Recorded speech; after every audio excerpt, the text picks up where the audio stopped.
All right, here is Chapter 1, written in natural American English, first-person diary confession style, with a strong 30-second hook, around 750 words. Hook. 3 days ago, my son demanded I hand over every acre of my 1,450-acre farm and all 320 cattle. I said no. Tonight at the family dinner table, my daughter-in-law collapsed after eating the bowl of soup she had meant for me. Before we continue, please subscribe to the channel and let us know where you are listening in the comments. Chapter 1. I never thought I would sit down to write these words. I never thought my life would twist into something that felt more like a crime story than a memory of my own family. Yet here I am, a 65-year-old woman with a farm built by calloused hands, forced to face the truth that the child I raised is no longer the boy I remember. 3 days before the dinner, I sat across from my son Jacob at the oak table in my kitchen. The same table where I had served him pancakes when he was small, the same table where his father once mapped out crop rotations with a pencil and lined notebook. Jacob had papers spread in front of me, maps, contracts, numbers. His voice was steady, but there was something sharp under it. He said I should sign over the farm, all of it, the 1,450 acres and the 320 head of cattle. I listened, hands folded in my lap, my eyes on his face instead of the numbers. He had his father's jaw, but none of his patience. When I told him no, the air in the room thickened. His wife Vanessa stood in the doorway, smiling in that hollow way she did when she was forcing herself to appear pleasant. Jacob leaned closer and his eyes hardened. He said it was time for me to stop clinging to the past, that the farm was too much for me, that I should think of his future. My future, apparently, did not matter anymore. I told him the land was not only dirt and fences, it was my husband's sweat, my own sleepless nights, the stories buried in every row we planted. I told him it was not for sale, not to him, not to anyone. He pressed his lips together, gathered his papers, and walked out. Vanessa touched his arm as they left, her smile flashing quick, like the glint of a knife. That night, I sat by the window and looked across the pastures. The cattle moved slowly under the fading sun, tails flicking, hooves crunching the dry earth. I thought of how many years I had stood watch there, how many storms I had braced against. The thought that my own son wanted to strip it away from me sent a chill down my spine, deeper than any winter wind. The following days felt strange.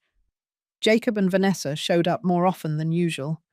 They brought groceries, little gifts, tried to fill the house with chatter. To anyone else, it might have looked like kindness. To me, it felt like the careful steps of predators drawing closer. I caught fragments of whispers when they thought I was out of earshot. Words about opportunity, about timing, about what had to be done soon. I kept my fears to myself. I wrote them down instead, in this notebook, line by line. Writing made it real, but it also gave me strength. I reminded myself that the woman who had raised a child alone after her husband died, the woman who had managed every harvest, every birth of a calf, every storm that rolled across these plains, was not someone who bent easily. Still, something inside me broke.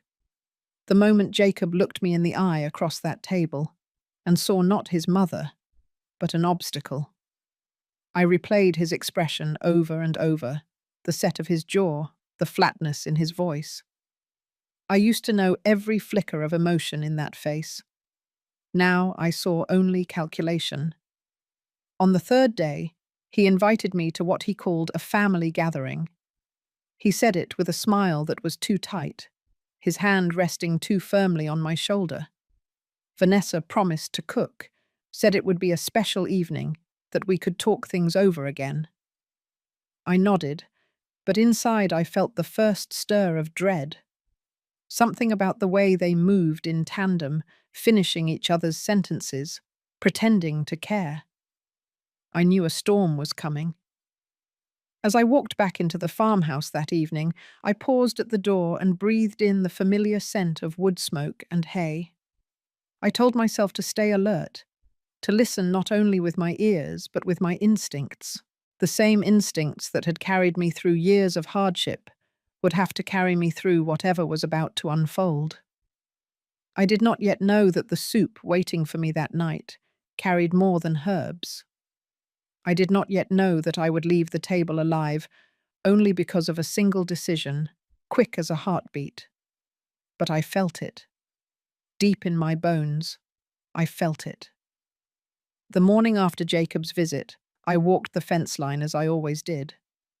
The air was cool, the ground damp from a light rain that had fallen overnight.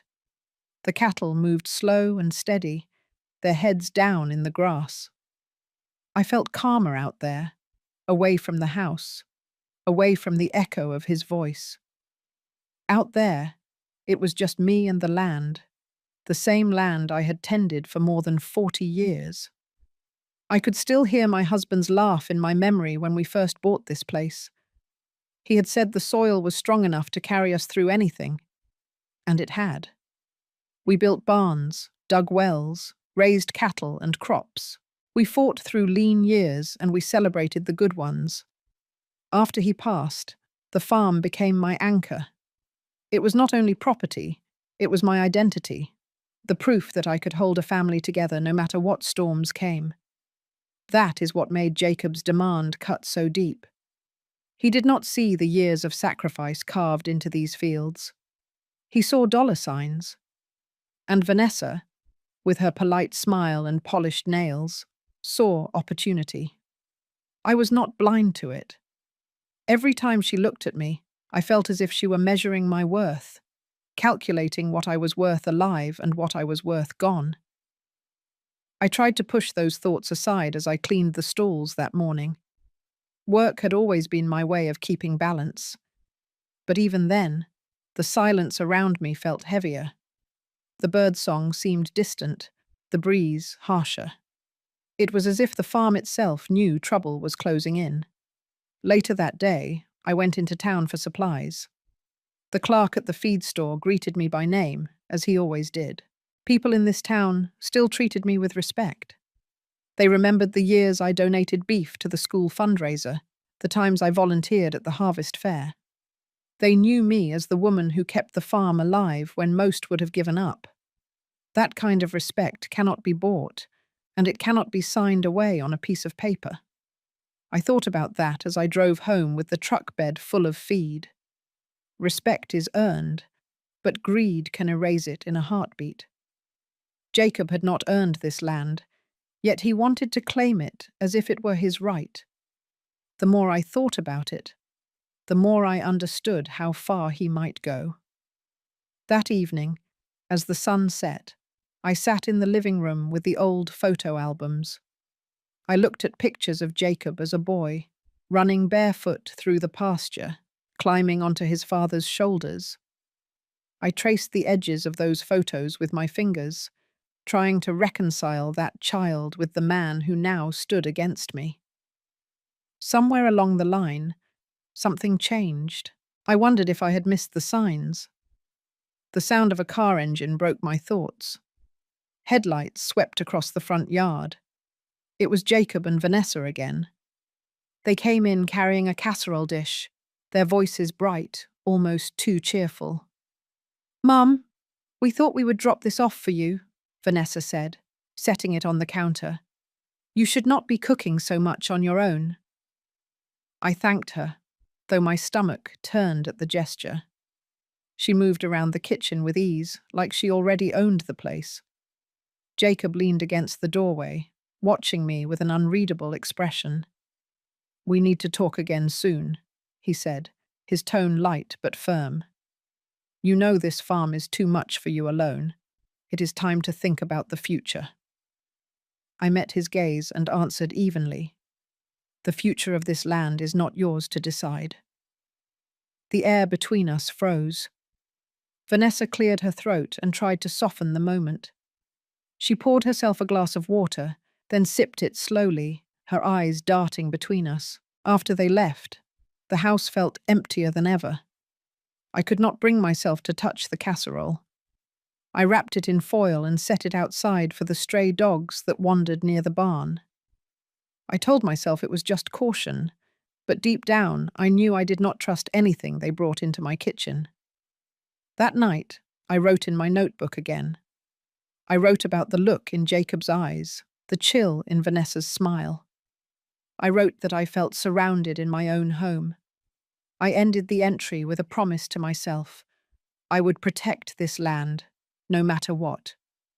As I laid down to sleep, the crickets sang outside the window. I stared at the ceiling and whispered into the dark. This is my land. My fight is only beginning. 2 days after they left the casserole, Jacob called and invited me to what he called a family dinner. His voice on the phone was steady, but there was something off, like a note out of tune in a familiar song. He said Vanessa wanted to cook something special, that it was time for us to sit together and put all the tension behind us. I agreed, but not out of trust. I agreed because I wanted to see what they were planning. That evening, the sky was painted in soft orange and purple as I drove the truck down the long dirt road to Jacob's house. Their place stood on the edge of the property line, a newer home with bright siding and wide windows that always seemed too polished for the dust of farm country. As I parked, I noticed their porch lights already glowing, a little too bright for such an early hour. When Vanessa opened the door, her smile was wide, rehearsed. The smell of garlic and herbs floated out, but behind it there was something else, a faint bitterness in the air that did not belong. Jacob came from the kitchen, wiping his hands on a towel, acting the part of a welcoming host. "Mom, I am glad you came," he said, reaching for my coat. "Tonight will be good for all of us." I handed him the coat, but kept my eyes steady on his. "We will see." The dining table was set neatly with candles and fresh flowers. Vanessa moved quickly between the stove and the table, her movements sharp but graceful, as if she were playing a part on a stage. She placed a large pot in the center and began to ladle soup into bowls. "Special recipe," she said. "I wanted tonight to feel warm, like old times." I sat down slowly, watching her every move. The soup was thick, flecked with green leaves, steaming in the candlelight. For a moment I hesitated, listening to the silence in the room. Even the clock on the wall seemed to tick louder than usual. Jacob raised his glass. "To family, Chut," he said, his eyes fixed on me. "May we find a way forward." I lifted my glass, but did not drink. Instead, I studied the bowl in front of me. The scent was strong, earthy, but underneath it was a faint sweetness that reminded me of wilted flowers left too long in water. I had cooked with herbs my whole life, and I knew when something smelled wrong. I lowered my spoon back into the bowl and forced a smile. "Vanessa, it looks nice," I said, my voice calm. She smiled back, but her eyes flickered with something sharp, almost like a spark of fear. Jacob sipped his soup quickly, watching me out of the corner of his eye. He seemed restless, his fingers drumming lightly against the table.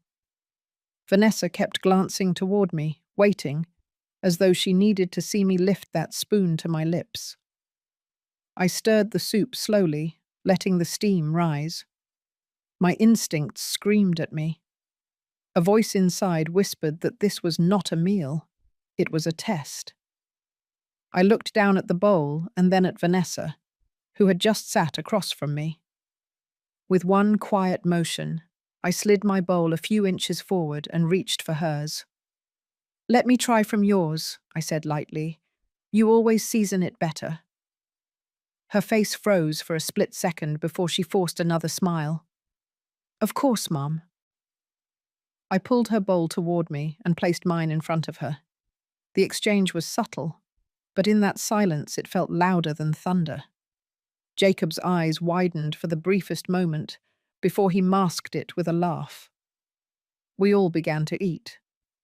I took one careful sip from Vanessa's bowl, just enough to mask my suspicion. The flavor was bitter, almost metallic, nothing like food meant to comfort. My throat tightened, though not from the taste alone. I pushed the spoon down and folded my hands in my lap. Vanessa took her first spoonful from the bowl I had given her. She smiled, swallowed, then took another. The candles flickered, the air heavy with unspoken words.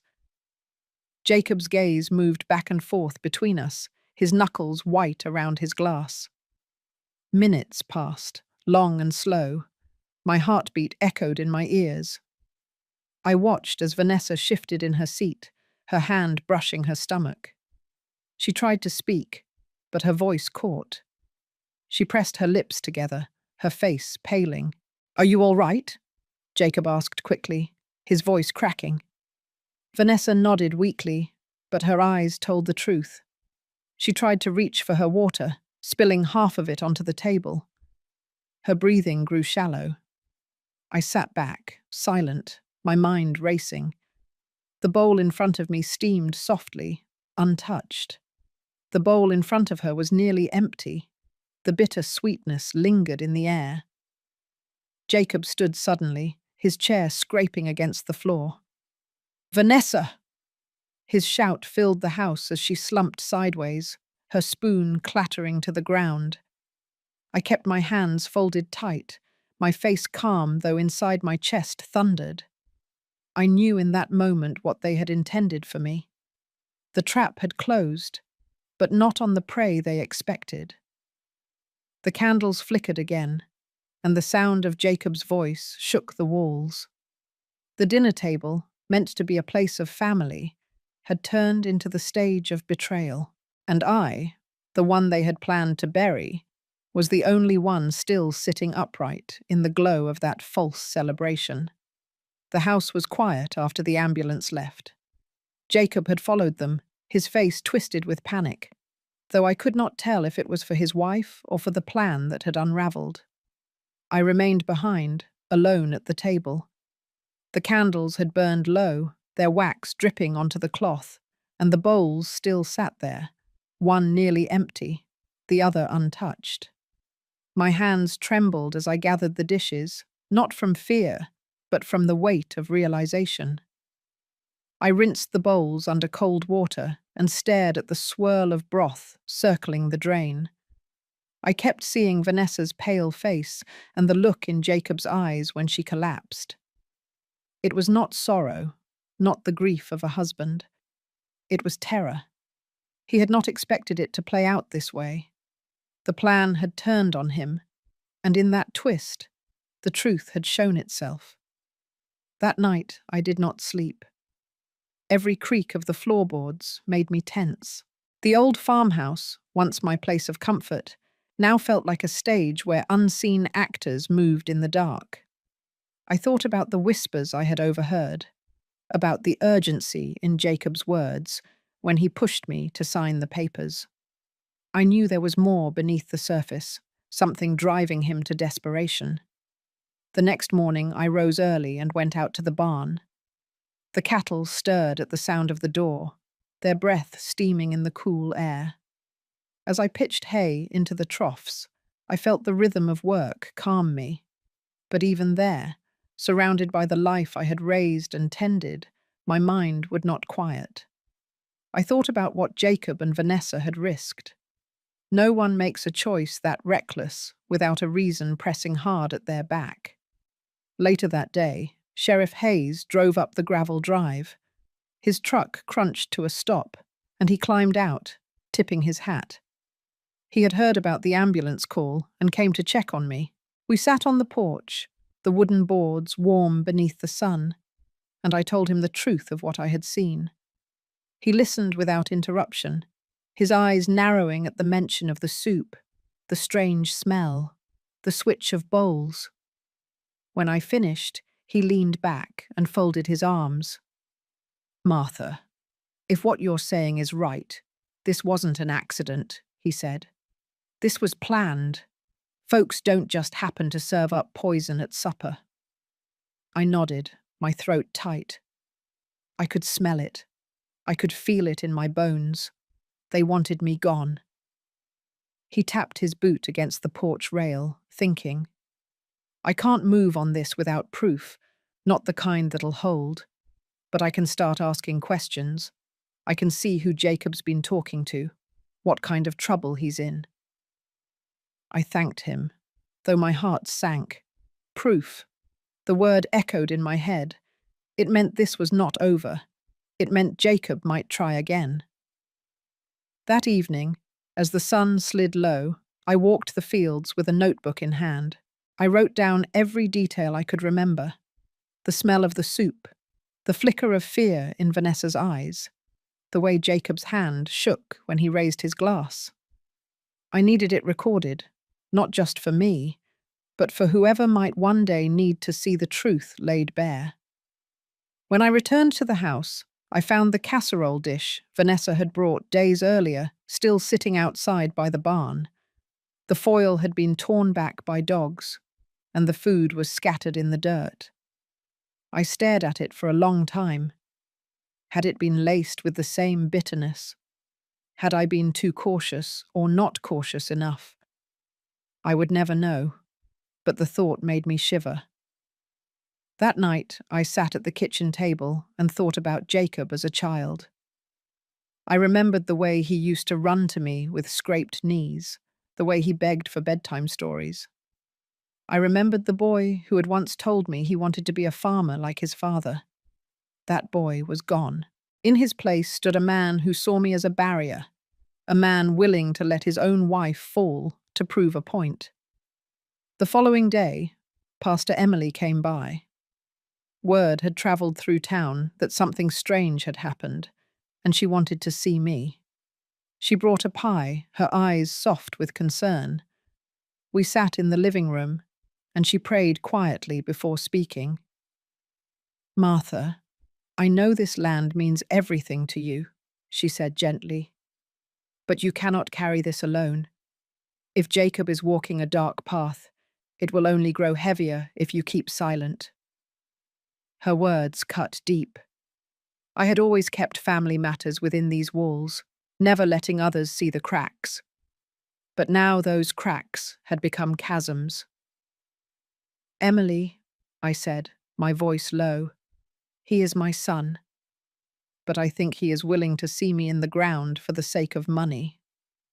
Her eyes filled with sorrow. Then you must be strong enough to protect yourself, and strong enough to let others stand with you. When she left, I walked through the farmhouse room by room. The photos on the walls showed decades of life, birthdays, weddings, seasons of harvest. I touched each frame, as if to remind myself of what was real. But behind each smile in those photos, I now saw shadows.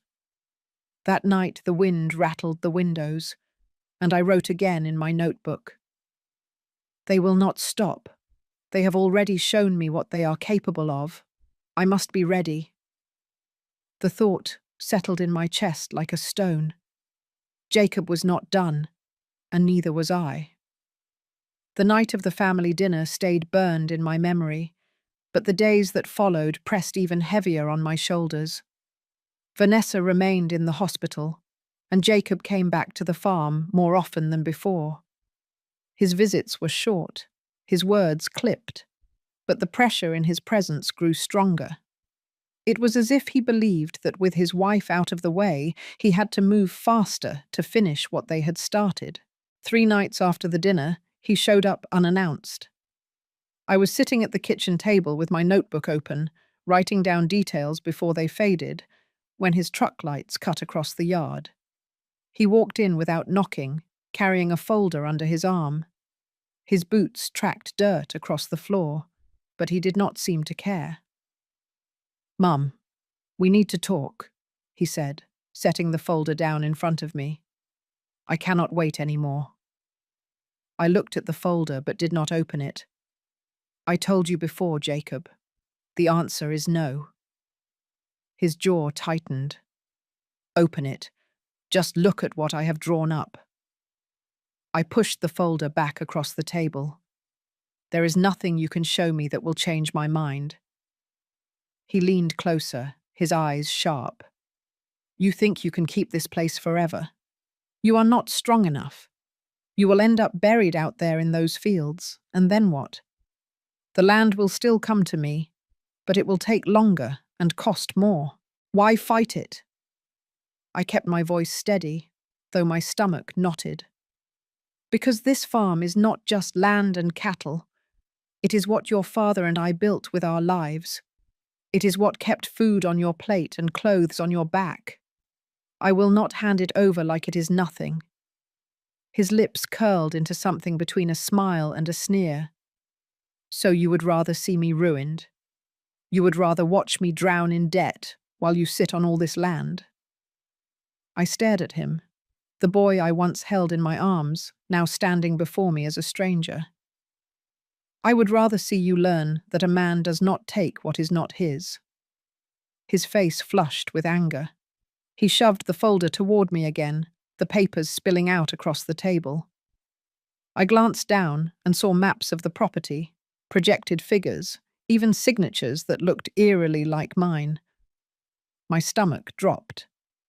You forged these, I said quietly. He did not answer. Instead, he ran a hand through his hair and paced the room. Vanessa was supposed to handle this differently, he muttered. She promised it would be smooth. Now she is lying in a hospital bed, and you are still standing here in my way. I rose slowly from my chair, my hands steady even though my heart pounded. You are talking like a man who has already chosen his path. But hear me, Jacob. If you keep down this road, there will be no coming back. He stopped and looked at me, his eyes cold. Maybe there is no coming back. Maybe you already forced that choice. He stormed out, leaving the papers scattered on the floor. I gathered them into a pile and locked them away in the old desk drawer. My hands shook as I turned the key. That night, the walls of the farmhouse felt closer than ever. The shadows stretched long, and every gust of wind rattling the windows made me jump. I tried to sleep, but the image of Jacob's face hovered in the dark. The way he had spoken about Vanessa, the way he had admitted she had promised it would be smooth, made my chest ache with dread. He had said too much without realizing it. The next day, Sheriff Hayes returned. He had questions, and I had answers. I showed him the forged papers, the maps, the signatures. He studied them carefully, his mouth set in a grim line. "This is worse than I thought," he said. "He is desperate, Martha. A man like that does not stop until something makes him stop." I nodded, the weight of those words pressing on me. Then I will have to be the one to stand in his way. Hayes put a hand on my shoulder. "You are strong, but you should not face him alone. Let me do my job. I will keep digging. I will find out what debts he owes and who is pressing him. That will tell us how far he is willing to go." I thanked him, though I knew in my heart this fight was mine as much as it was his. That evening, Pastor Emily stopped by again. She found me in the barn, mending a broken latch on the stall door. She watched me for a while before speaking. "You are carrying more than one person should," she said softly. I wiped my hands on my apron and met her eyes. "It is my son, Emily. I cannot pretend I do not see what he has become." She stepped closer. "Sometimes love means facing the hardest truth. Sometimes love means saying no, even when it breaks your heart." Her words lingered with me long after she left. I thought about Jacob's anger, his threats, the forged documents. I thought about the soup, the smell of bitter herbs, the moment Vanessa's body slumped in her chair. As I closed up the barn for the night, I knew the battle was not over. Jacob would come again. He would not let go. And I, no matter how much it tore at me, would have to be ready to meet him head on. The stars shone cold above the fields, and I whispered into the night, "If this is the fight I have been given, then I will see it through." The morning after Jacob stormed out, I walked the pasture before the sun had cleared the ridge. The cattle moved slowly through the mist, their dark shapes brushing against the tall grass. The land was steady, but inside I felt the weight of a storm gathering. My son had crossed a line, and I knew he was not finished. I returned to the house and found the kitchen table still holding his folder from the night before. I had locked most of the papers away, but the memory of his voice lingered. His anger, his threat, his admission that Vanessa was supposed to make things smooth. Those words clung to me like burrs, impossible to shake. Around noon, I heard the crunch of tires on the gravel drive. Jacob's truck pulled up, dust swirling behind it. He stepped out with his shirt untucked, eyes shadowed, hair uncombed. He looked less like a man in control and more like one unraveling. He came inside without knocking, his boots heavy on the floor. "Mum, we are running out of time," he said, his voice raw. "I need you to understand that." I set my coffee cup down and faced him. "The only thing I understand is that you are making choices that cannot be undone." He slammed his hand against the counter, the sound sharp in the quiet room. "You think this is about choice? I do not have a choice. The people I owe are not patient. They are not kind. They want their money, and they do not care who gets crushed in the process." I felt my chest tighten, but I kept my voice calm. "So you would crush your own mother to save yourself?" His eyes flickered, and for a moment I thought I saw the boy he once was, the one who had cried when he scraped his knees. But then it vanished, replaced by the hard, cold stare of a man cornered. "If you would just sign the papers, it would all be over," he said. "I could pay them off, start fresh. We could all walk away from this." I shook my head.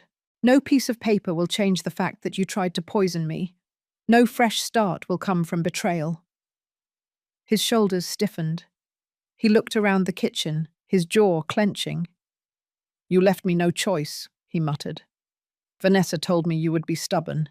She said you would fight to the end." I stood my ground. She was right. For a long moment we stared at each other, the air heavy with everything unsaid. Then he turned abruptly and stormed out, the door slamming behind him. I stood in the silence, my hands gripping the edge of the counter until my knuckles ached. That night I could not sleep. Every shadow in the hallway seemed to move. Every sound of wind through the trees sounded like footsteps. I locked the doors, pulled the curtains tight, and still I felt exposed. I wrote in my notebook by lamplight, my words sharp and fast. I wrote that I no longer knew if I was living with fear or with resolve. The next day, Pastor Emily stopped by again. She found me on the porch, staring out across the fields. She sat beside me, her hands folded in her lap. "You look tired," she said gently. "I am tired," I admitted. "But I am not broken." She nodded. "I spoke with Sheriff Hayes. He is digging into Jacob's debts. It is bad, Martha. Worse than most folks realize. He owes money to men who do not forgive." I looked at the horizon, the sky pale and cloudless. "Then he has dragged us all into a pit I never chose." Emily touched my hand. "You cannot carry his sin as your own. He made his path. You must make yours." Her words gave me strength, but the fear still lingered. I knew Jacob's desperation would only grow. He had already shown me what he was capable of. The poison in the soup, the forged papers, the fury in his eyes. He was a man driven by fear and greed, and that made him dangerous. That evening, I took steps I never thought I would. I packed a small bag with essentials and hid it near the back door. I checked the locks twice, then 3 times. I laid the shotgun across the table, the same one my husband once carried during coyote season. It was not in my nature to live this way, but I could not ignore the truth anymore. I sat in the living room, the lamplight flickering, and thought about the farm. Every corner of it held memories. Every acre carried the weight of years. To lose it to my son's greed would be worse than losing it to fire or drought. At least those were honest enemies. Late into the night, I heard a vehicle pass slow along the road. I held my breath until the sound faded. I wrote in my notebook again, my hand shaking. I am no longer safe in my own home. My son is not my son. He is something else now, something shaped by desperation. I closed the book and whispered into the stillness. If he comes again, I will not be caught unprepared. The house creaked in the dark, and the cattle lowed softly in the fields. My world had narrowed to survival. I had become a woman braced for the next strike, a mother standing in the path of her own child. 2 days passed after Jacob's last visit, and the silence felt heavier than any storm. I moved through the house with caution, listening for sounds that did not belong. The nights stretched long, and I sat awake with the lamp burning low, my notebook open in front of me. I kept writing, trying to hold on to reason when fear pressed too close. On the third morning, Sheriff Hayes came back. His truck rattled up the drive, and I met him on the porch. His face was serious, the kind of serious that comes from holding back news a person does not want to share too quickly. He took off his hat, sat down across from me, and pulled a folded sheet of paper from his pocket. I did some digging, he said, his voice steady. Your son is in deeper than we thought. Jacob owes close to $800,000, not to the bank. To men who do not forgive late payments. The words hit me harder than a fist. I felt the air leave my chest, and I gripped the arm of the chair to steady myself. Hayes watched me closely, giving me a moment before continuing. I also spoke with a man in town who saw Jacob meeting strangers behind the mill, men who do not belong here. They were not shaking hands like friends. They were arguing. One of them shoved him hard against a wall. I would say his time is running out. I closed my eyes, seeing Jacob's face the night of the dinner, the way his hands had trembled around his glass. Desperation had already carved itself into his bones. What do I do with this, Sheriff? I asked quietly. He leaned forward. You protect yourself, and you keep your eyes open. Desperate men make reckless choices.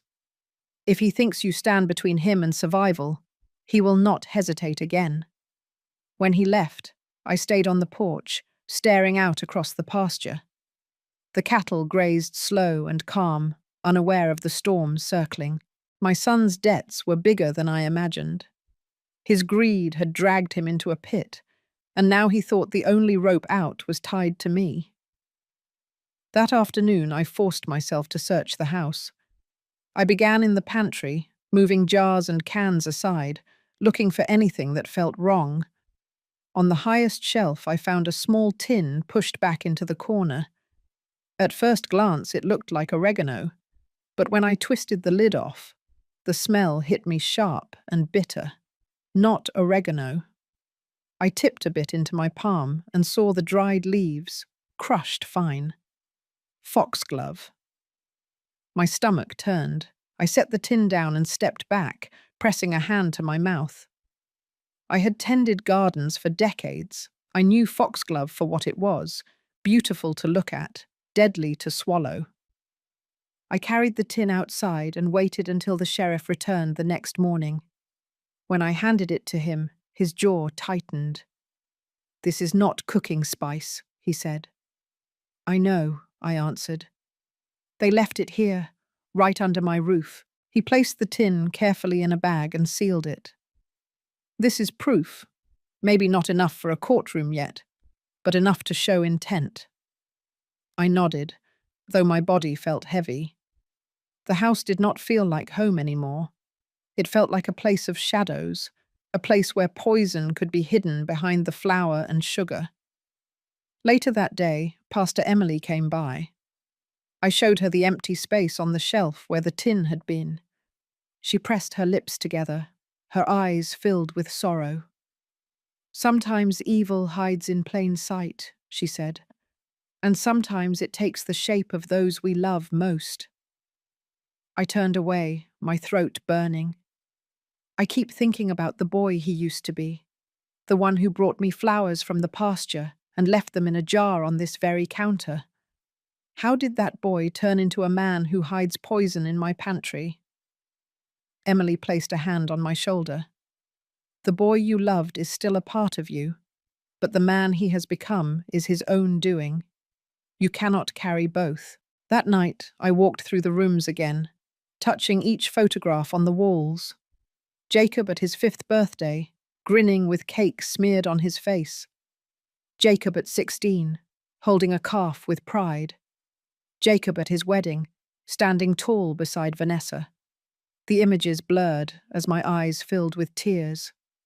I whispered to the silence, I do not know you anymore. Before bed, I checked the locks again, then wrote in my notebook. I wrote about the tin of foxglove, about Hayes's warning, about Emily's words. I wrote that I could feel the walls of this fight closing in. Jacob was not only my son now, he was a man in debt to dangerous people, a man who had already chosen betrayal once. As I closed the book, the night pressed heavy around me. The cattle lowed in the distance, their sound carrying through the open window. I sat in the stillness and felt the truth settle deep. The danger was no longer a shadow waiting on the edges. It was inside the house, inside the pantry, inside my own bloodline. The morning after the tin of foxglove was taken from my pantry, I knew hiding behind locked doors would not be enough. Fear had pressed on me for weeks, but fear alone would not keep me alive or protect the land. I needed to fight back, not just for myself, but for the farm, for the community that depended on it. I drove into town early, the roads quiet under the pale light. I stopped at the feed store and spoke with neighbors, letting the words slip from my mouth with care. I told them Jacob was trying to sell off the land, that he had meetings with outsiders who wanted to buy it up cheap. Their eyes widened, their voices lowered, but the news spread fast. In a town like ours, whispers travelled quicker than the river in spring. By noon, half the folks at the diner were already talking. I heard my own words repeated back to me as I sat with a cup of coffee. Jacob's fixing to sell his mama's place, one man muttered. Another shook his head and said, that land has kept this town alive for years. If it goes, we all lose. I let them talk. It was not lies. Jacob had shown me the contracts. He was ready to carve up the soil like it was nothing but numbers on a page.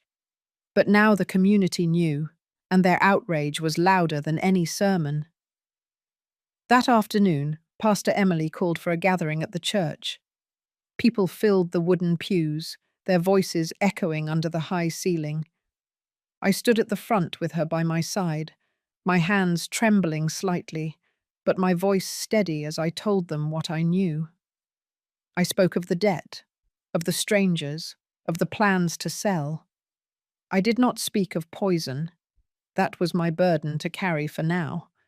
But I told them enough to let them feel the danger creeping close. When I finished, the room buzzed with anger. Farmers slammed their hats against their knees, wives whispered to one another. Even the young ones, who had only heard stories of the hard years, looked shaken. Emily raised her hands to quiet the crowd. This farm is not just Martha's, she said firmly. It is part of all of us. We cannot stand by and watch greed strip it away. We must stand together. Her words lit a fire. Men and women came to me afterward, offering help, offering watchful eyes.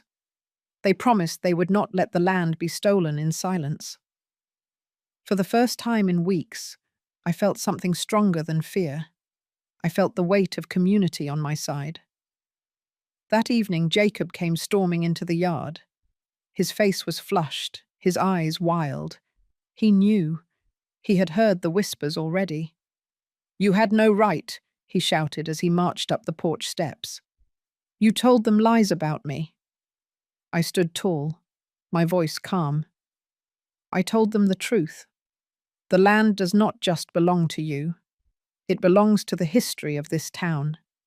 They deserve to know what you plan to do with it. He stepped closer, his breath hot with anger. "You turned them against me. Do you think that will stop me? Do you think their opinions mean anything compared to the men I owe?" "They mean more than you realize," I answered. "You will not find buyers here now, not with the whole town watching."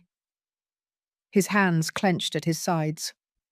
For a moment I thought he might strike me, but he pulled back, shaking his head. "You have made a mistake," he hissed. "You are not protecting the farm. You are digging your own grave." I held his stare, my voice low. Better an honest grave than a poisoned legacy. He turned on his heel and stalked back to his truck. Gravel flew as he sped away, the roar of the engine echoing across the fields. I stood on the porch, the evening light casting long shadows, and I felt my legs tremble under me. But I did not crumble. As night fell, I walked the fence line with a lantern. The cattle moved slow, their silhouettes dark against the starlit sky. The air was cool, the earth steady beneath my boots. I thought of the faces at the church, the voices that had risen in outrage. I thought of Emily's hand on my arm, steady and sure. For weeks I had carried this burden alone, but now it was shared. Jacob was not only fighting me anymore, he was fighting the whole community. That gave me strength. That gave me hope. Still, as I returned to the house and bolted the door, I could not ignore the chill in my chest. Jacob was cornered now, and a cornered man is dangerous. The foxglove in my pantry had been proof of that. If he failed once, he might try again. I sat at the kitchen table with the lantern flickering, my notebook open. I wrote that I had taken the first step toward fighting back. I wrote that the town was with me, but I also wrote that the danger was far from over. My hand shook slightly as I closed the book. Outside, the night was too quiet, the kind of quiet that presses close against the windows. I whispered into the stillness. "I am not alone anymore, but I know he is still out there, waiting." 2 days after the meeting at the church, Sheriff Hayes came back with a look on his face that told me he had something new. His truck crunched over the gravel, and he stepped onto the porch with a small envelope in his hand. He sat down across from me and placed it carefully on the table between us. "I went through Jacob's place," he said. "Vanessa is still in the hospital, and he has been staying away most nights. I had a reason to look. What I found is inside that envelope." My fingers shook slightly as I slid the flap open. Inside was a folded sheet of paper, lined and worn at the edges.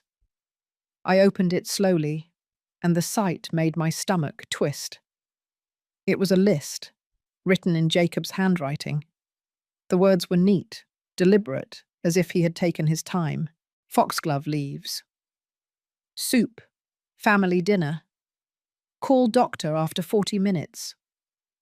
There were other notes beneath, scratched in the margins, amounts of money, rough calculations. But the first 3 lines burned into my mind. I set the paper down on the table, my breath caught in my throat.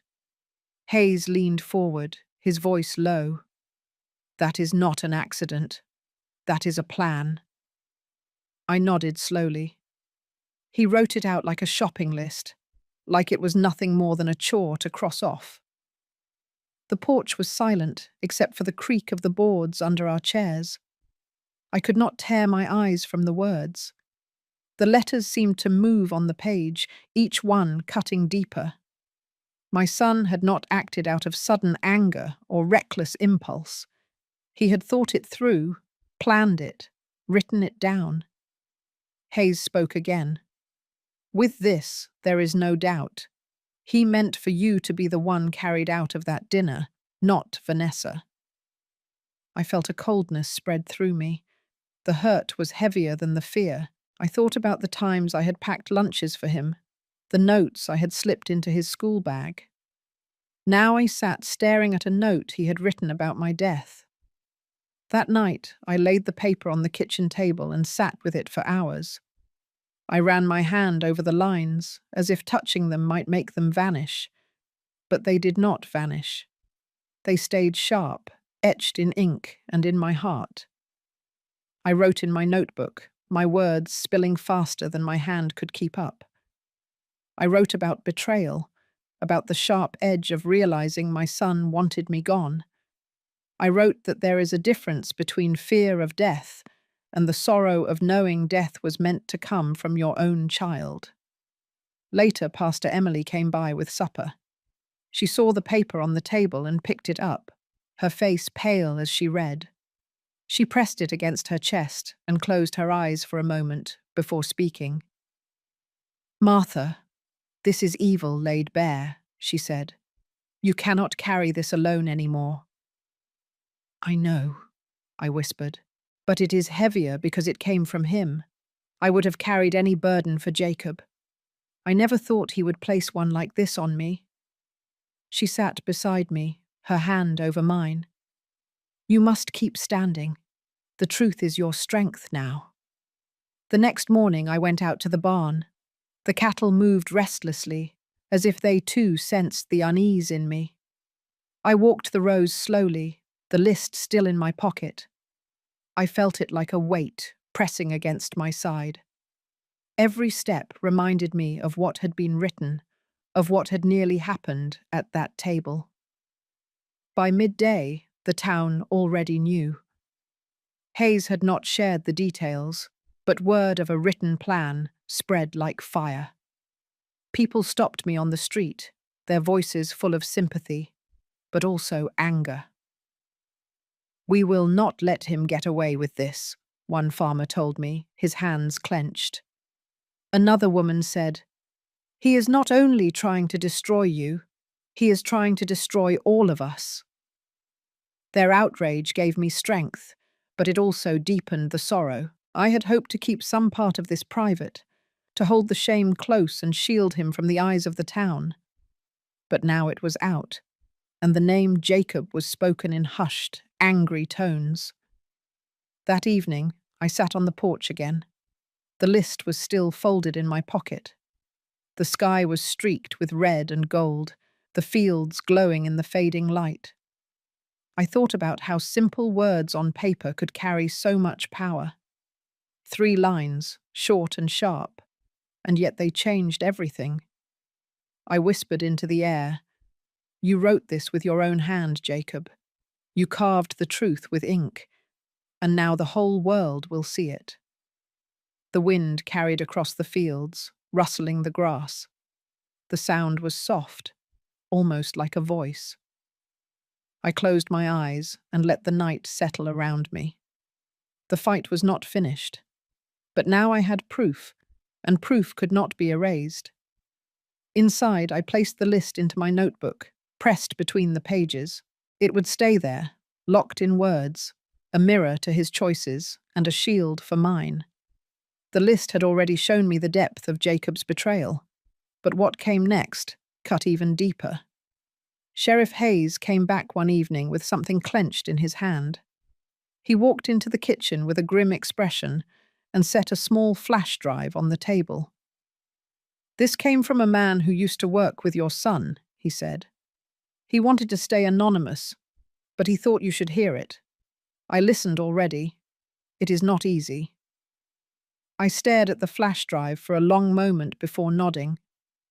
Hayes plugged it into my old laptop, and the screen flickered as the recording began to play. At first, there was the faint sound of traffic in the background. Then Jacob's voice came clear, sharper than I had ever heard it. When she is gone, we can sell it all. The land, the cattle, everything. That is 4.7 million right there. We pay off the debt and walk away clean. My breath caught as I leaned closer. His tone was calm, certain, the voice of a man who had already settled the matter in his mind.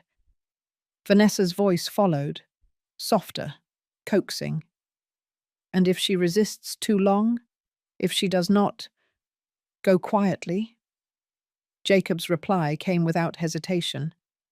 Then we do what we have to do. She will not fight forever. One way or another, the farm will be ours. The recording ended with silence, but the words kept echoing in the room. My chest felt hollow, as if the air had been sucked out. I had suspected, I had feared, but to hear it in his own voice, cold and steady, was a wound I could not ignore. Hayes closed the laptop and looked at me. Now you understand the full picture. He does not just want control. He has already counted your life in his profits. I pressed my hand against the table to steady myself. 4.7 million. That is all I am to him now. The sheriff did not argue. He left the flash drive with me, telling me to keep it safe. When he drove away, the house was too quiet. I sat with the recording replaying in my head, each word slicing into me. My son had spoken of my death as if it were part of a business deal, a line item in a ledger. That night I could not write in my notebook. My hands refused to hold the pen steady. Instead, I walked the house from room to room, touching the walls, the furniture, the photographs. I told myself this home had value beyond numbers, that my life had meaning beyond a calculation. But Jacob's voice kept drowning those thoughts, steady and merciless. The next morning, Pastor Emily arrived.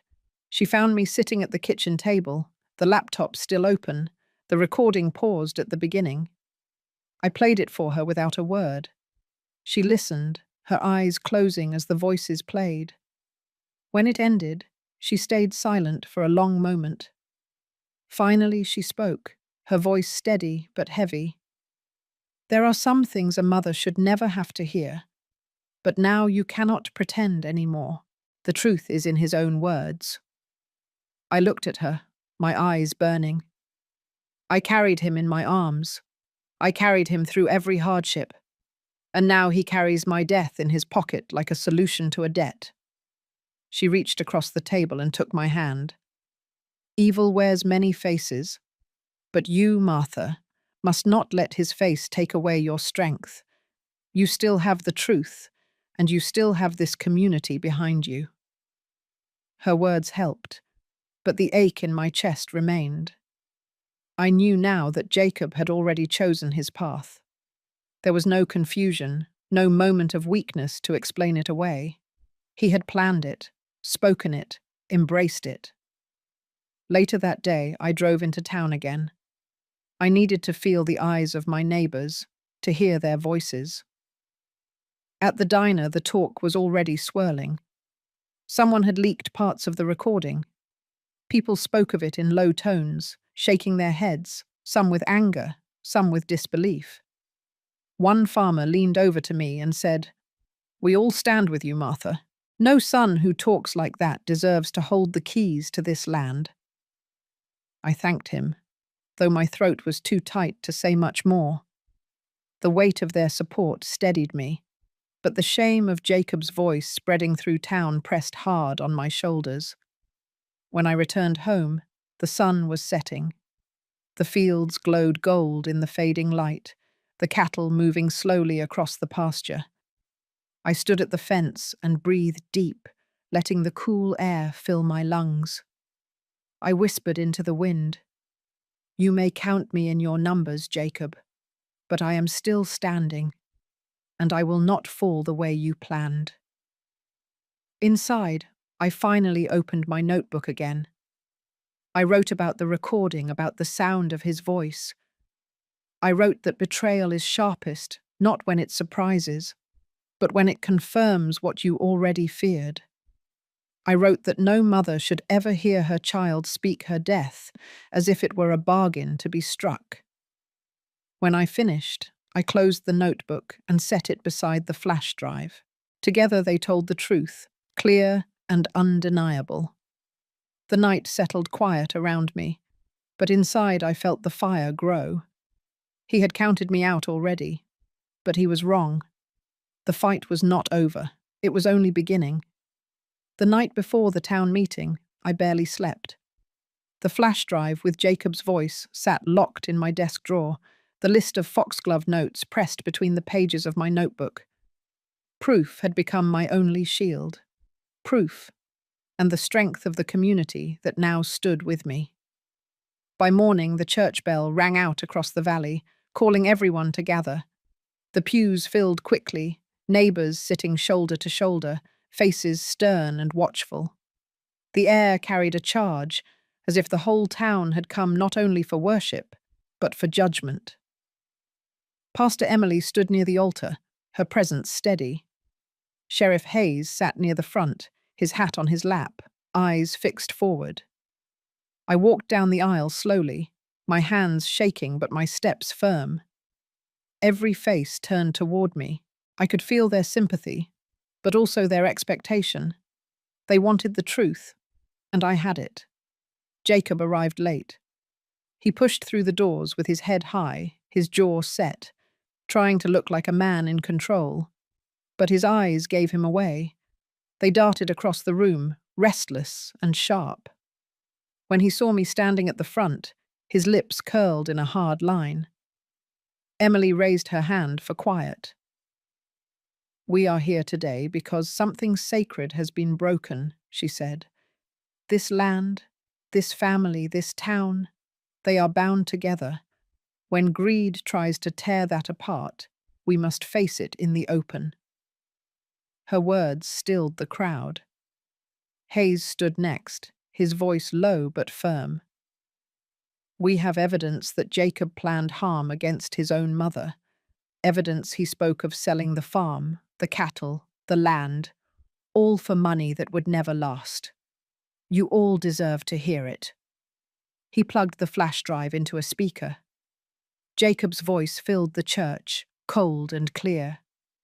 "When she is gone, we can sell it all. 4.7 million. Pay the debt. Start clean." The silence that followed was heavier than stone. People shifted in their seats, eyes narrowing, heads shaking. I turned toward Jacob, my voice steady, though my heart hammered. "Do you remember, Jacob? When you were a boy, you begged me to tell you stories before bed. Do you remember how you used to hold my hand when storms shook the windows?" "I do. I carried those memories like treasures, and now I carry this. You spoke of my death as if it were business, as if I were nothing more than a figure in your accounts." The words hung in the air. Jacob's face flushed, his hands clenched. "You think you can turn them against me with a few words?" he snapped. "You think they understand what it is like to owe men who do not forgive?" A farmer stood from the pews, his voice sharp. "We all know what it means to struggle, but none of us would poison our own blood for money." Others murmured agreement, some shaking their heads in anger. Jacob looked around, his control slipping. "You do not understand," he said, louder now. "She left me no choice. She kept everything for herself. She chose the land over me." I stepped forward, my voice cutting through his. "I chose honesty over greed. I chose survival over betrayal. You were my son, but you became something else the moment you plotted against me." His eyes met mine, wild and defiant. "Without that farm, I am nothing," he said. "With that farm, you have already become nothing," I answered.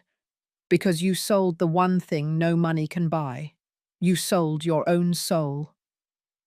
The crowd erupted, voices rising in anger and disbelief. Hayes moved to Jacob's side, his hand firm on his shoulder. "That is enough," he said. "You will answer for this." Jacob tried to pull away, but the strength drained from him.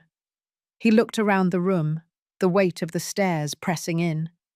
For the first time, I saw fear in his eyes that had nothing to do with debts or strangers. It was the fear of being stripped bare before everyone he had once called his neighbours.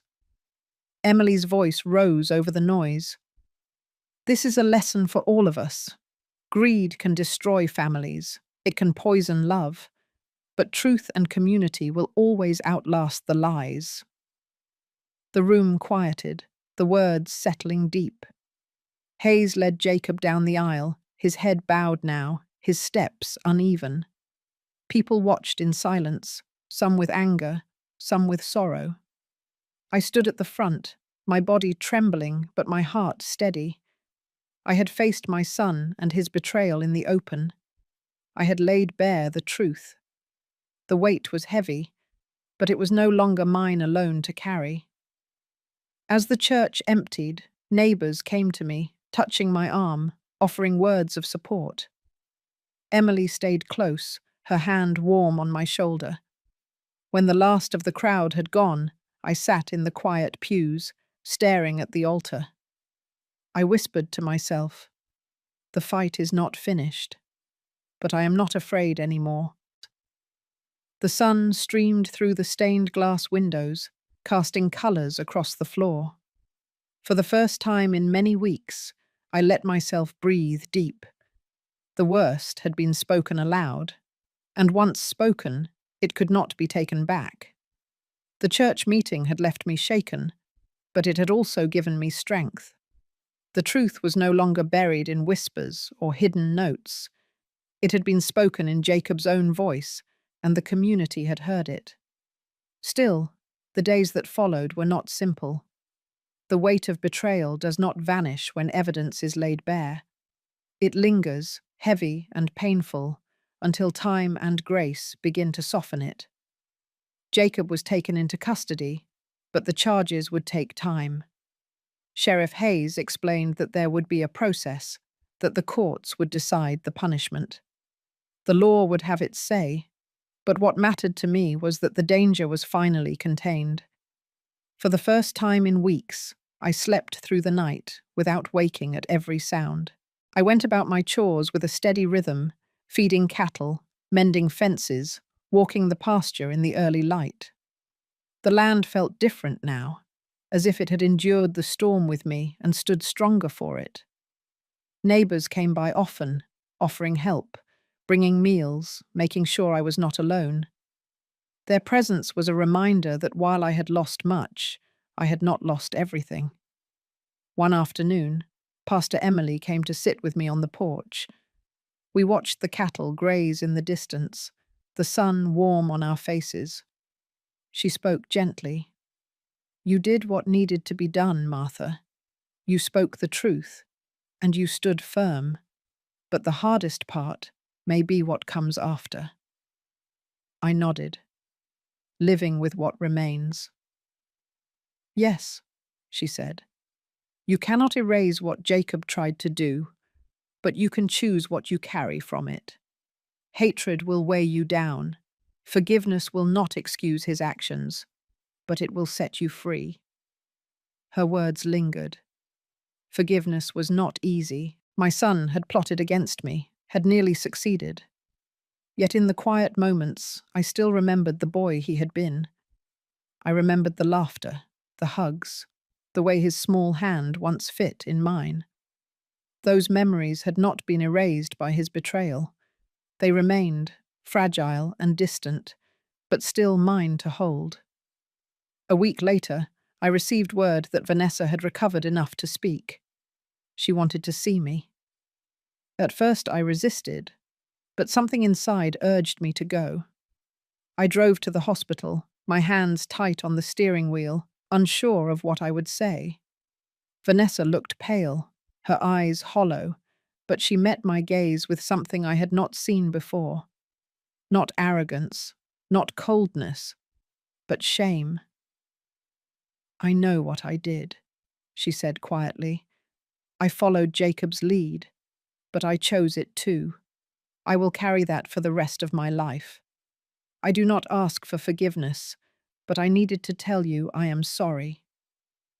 Her words did not erase the pain, but they broke something open inside me. I saw her not as a rival or an enemy, but as a woman who had been dragged into darkness and had stumbled there willingly. She was guilty, but she was also broken. I spoke softly.